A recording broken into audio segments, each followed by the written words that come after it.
சிங்கராஜா ஃப்ரெண்டானாரு சிங்க கேபில, சிரிச்சு சிரிச்சு பழகினாரு சிங்க கேபில, சிறுகதைகள் பேசினோம் சிங்க கேபில, சிங்கார நடை போட்டோம் சிங்க கேபில.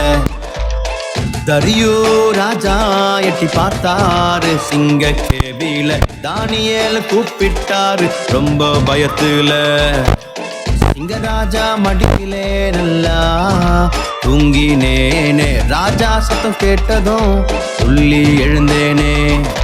நீதி செய்த தேவனை சேர்ந்து துதித்தோம், ஜீவன் தந்த தேவனை பாடி துதித்தோம்.